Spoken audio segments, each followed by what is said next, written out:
is those very same things that drove me to be a part of the House Freedom Caucus that is now pulling me to run for Secretary of State in Georgia right here.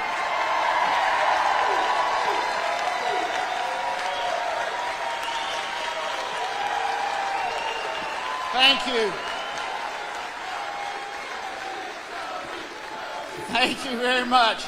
Listen, I do not believe that Brad Raffensperger has abided. I don't believe he's upheld the Constitution of Georgia. I do not believe that he has led the office of Secretary of State with integrity in any shape, form, or fashion.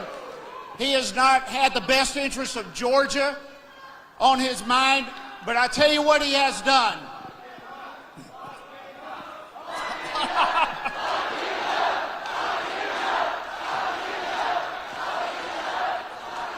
Boy, y'all are fired up, aren't you? Woo!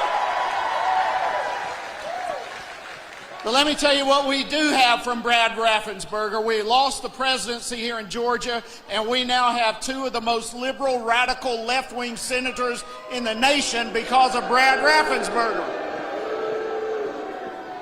So that's what we've gotten. Let me just throw a couple of things out here for you. How in the world does a Secretary of State have a conversation with the President of the United States of America and leak that conversation to the Washington Post with a narrative that was not even part of the discussion?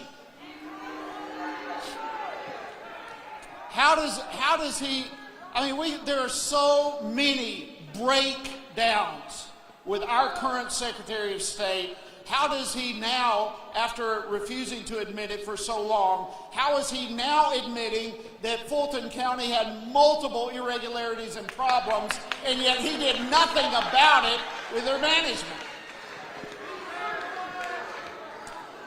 Now listen, I could go on and on and on. It is the duty of the Secretary of State to make sure that we have free and fair elections, that only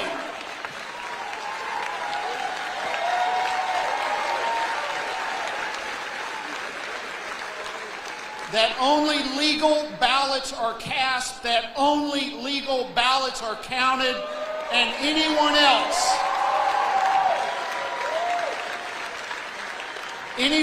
who is involved in fraudulent activity in our elections needs to be prosecuted to the full extent of the law.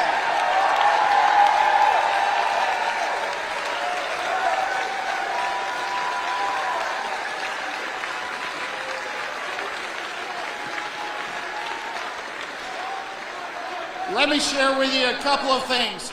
And I'm going to wrap up because I know we've got an awesome evening here before us. March a year ago, myself and other members of the Georgia delegation, congressional delegation, had a conversation with our Secretary of State.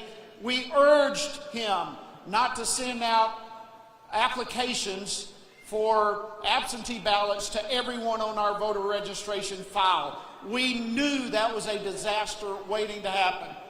Any Secretary of State will tell you that the voter registration files are between 5 and 10% inaccurate.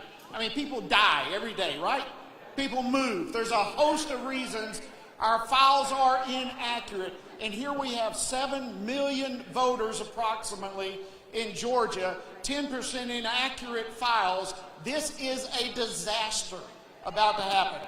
We urged him not to do it. Of course, he did it anyway. He also gave us in this state drop-off boxes, not monitored, where we had ballot harvesting and dump stations, ballot dumping taking place. We can go on and on and on and on. Friends, let me just tell you this.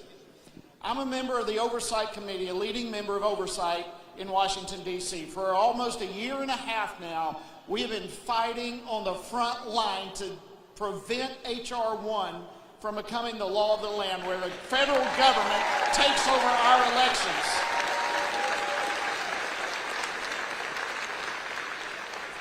I've been a fighter for President Trump. In fact, I was the one who led Georgia's delegation in challenging Georgia's electoral votes when that took place.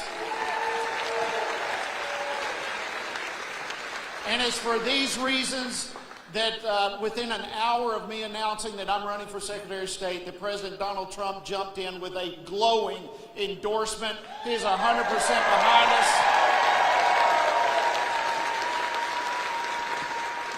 And I'm very honored by that. But let me tell you, H.R. 1 has everything in it that went wrong in Georgia. It has ballot harvesting. It has mandatory ballots being mailed to everyone on the voter registration files. No voter identification associated with that ballot. On and on and on and on.